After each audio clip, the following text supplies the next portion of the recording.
Hey, what is up guys? This is Rich here with Gaming Tech United, and today I want to start a two-part series where I look back on 2014 and see what the gaming community could learn from it. So part one is going to be dealing with the gamers, so us. What can we learn from looking back on 2014? I think the first big thing that we should learn about 2014, just looking back on it, is we should try to temper our expectations. Now I'm not saying that you shouldn't be excited for a game that's coming out. If you're looking for towards Batman Arkham Knight or Uncharted 4 or whatever, you shouldn't stop being excited for it. You should be excited as you want, but I think you should keep your expectations maybe reeled in just a little bit. Make them, it's better to go into a game and be surprised by it than go into a game and just, what the hell is this? You know what I mean? And I think that happened for a lot of people with Watch Dogs. I know that happened with a lot of people with Destiny. And I know it happened with a lot of people for Assassin's Creed Unity. So I think just looking back on those three games in particular, it's best for us to just kind of not get overhyped. And that's the big thing. As much as these big news outlets are going to hype up games, I think it's safer to not let yourself get hyped up, because I think it's the self-hype that really builds it up. You're sitting back, wow, and I know this was the case for me. I was like, wow, Watch Dogs is really gonna it's gonna be such a new, innovative thing, and there were cool parts when you jump from camera to camera, but it just wasn't what I built it up to be in my own head. Now, do I think it was a monstrous disappointment? I don't, but I don't think it was the game that I hyped myself up for. Same with Destiny. Destiny was a big one for me that I played a bunch of, but looking back I don't know why. But I hyped myself up so much that I felt like I needed to enjoy this game.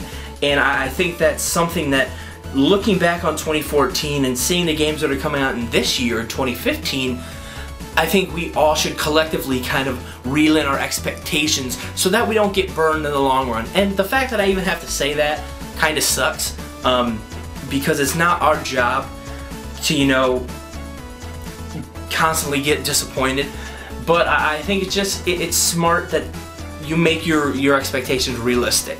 Now this next point I'm bringing up is going to be an iffy one for some people, because they're going to think that I'm falling on one side of the spectrum or the other. And I hate to even bring up things like feminism and Gamergate and sexism in video games and stuff like that. So what I'm going to say, after observing all of this from the outside, I didn't take part in any of these discussions. My advice to the gaming community is just treat each other with respect. Treat your fellow video game players with respect. You don't have to agree with everything they say. That's how it works in life. You don't have to agree with everyone's point of view on everything, but just treat them with respect. If someone has a different view from you, even if you think it's ridiculous, don't call them an asshole or a misogynistic pig or a whore or whatever you want to call them. There's no reason to call them names. There's no reason for death threats. There's no reason for any of that stuff. And that goes for, women, men, if you're black, if you're white, if you're Asian, or if you're Mexican, whatever. One thing I loved about video games is that it brings people together. It brings people who probably wouldn't really be friends in real life and brings them in, with a common interest, and a great interest at that. So, looking back on 2014, there was a lot of stuff, whether it be journalists or women in the industry or women journalists in the industry, that there was just a lot of stuff going on. And I think that maybe if people were a little more hesitant to throw around insults and slurs and stuff like that, maybe the gaming community on the internet would be just a teeny tiny better place. And I'm hoping that in 2015 we can shift the focus from, this attacks against feminism and attacks against feminists and Gamergate and all that kind of stuff, and just focus on the games and how much we enjoy them. So thanks for watching, guys. Be sure to subscribe and hit that thumbs up button if you like what you saw. They both help us out a lot.